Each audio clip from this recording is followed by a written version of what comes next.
is almost impossible. And the idea of our common humanity does not make sense if there is no justice. And so I took that title and made it into my own, I like to think.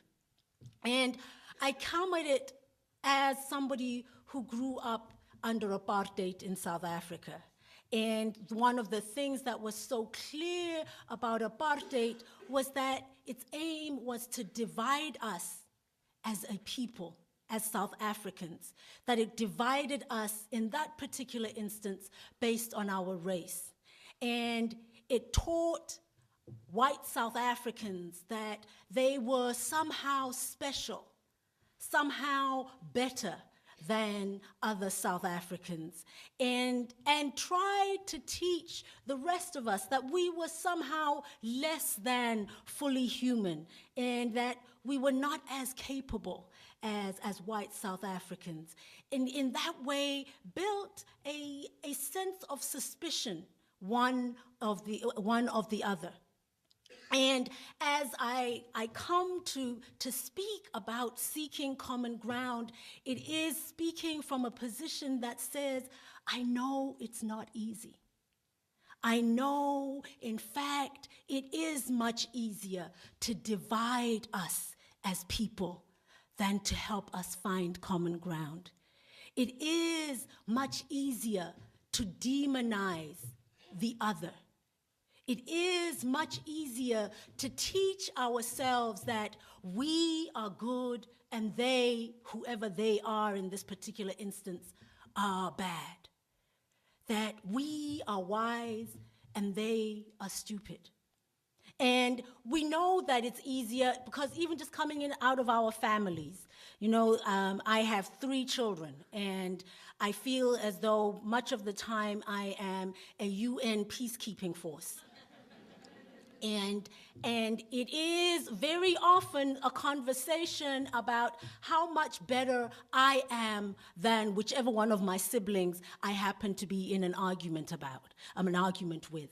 And so we know from our own personal experiences that it is easier to look at the other as somehow so fundamentally different from ourselves that there is no way we can possibly find a common ground. And the other extreme is also true.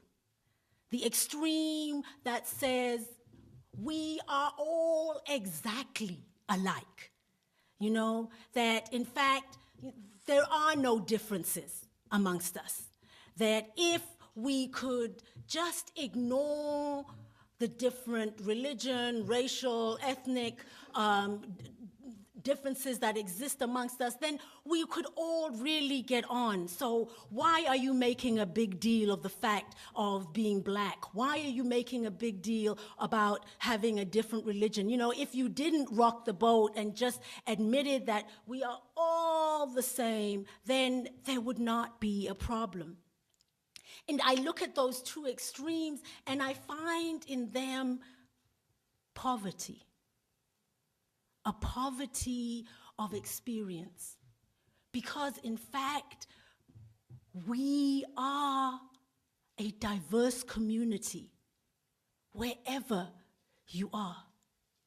We are people who are made with different gifts and different challenges. One of my favorite statements that I've heard people say is that, we should just be like children. Children don't see difference. And I'm thinking, which children have you been hanging around with? Ask a parent about children and differences, because children not only notice difference, but they will highlight the difference at the most embarrassing times. Like, why is she walking like that? Why does she look like that? Why are they talking like that? But when you listen to the tone of their question, they are noticing the difference and asking the question, because they want to learn. Because to them, difference is not something that is scary.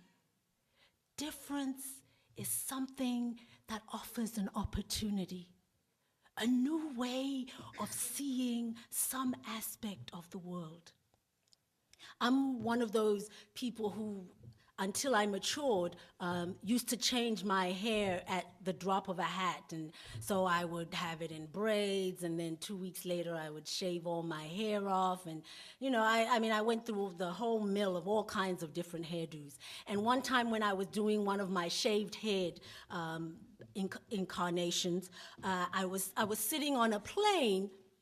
And as I was sitting on the plane, then, and everybody else is getting on, and this young couple came on with a little boy who was maybe 4 or 5, and he walked on the plane, and then, why doesn't that woman have any hair?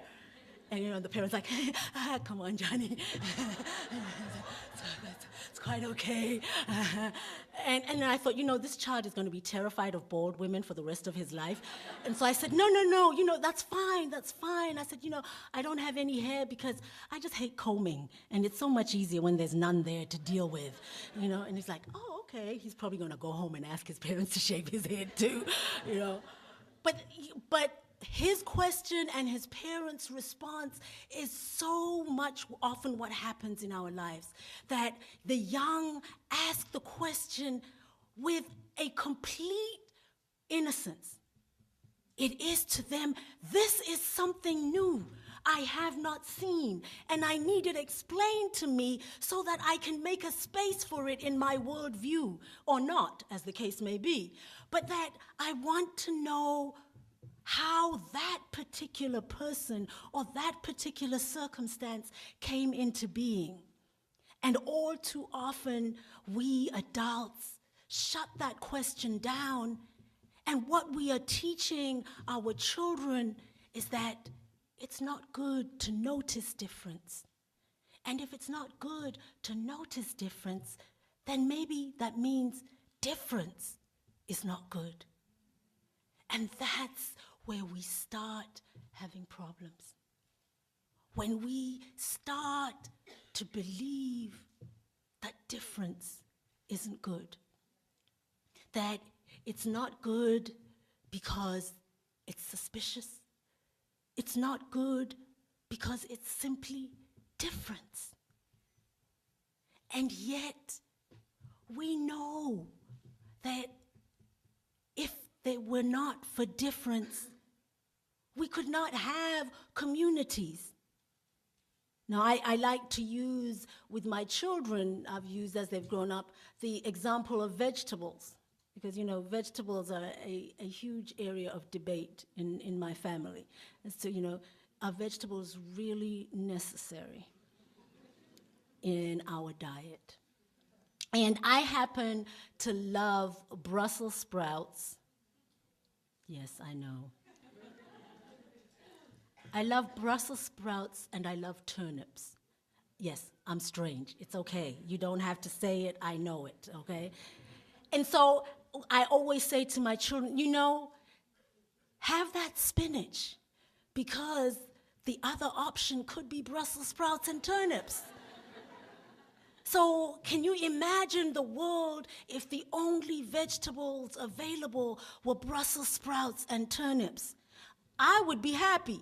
I don't know about anybody else. And that silly example I then build on. That can you imagine our world if it was only you in our family? Whichever one is complaining about their siblings on that particular day. And, sometimes they say, yes, I do. And I think it would be a wonderful world. And because my children have such a wide space in their ages, about a month ago, my son came home and said, Mom, there's a new boy who's moved into our complex, and he's an only child too. It's like, baby, you're not an only child. But his sisters are so much older than he is. And I said to him, I'm going to remind your sisters you said that the day you ask one of them to drive you somewhere. And then all of a sudden, having older sisters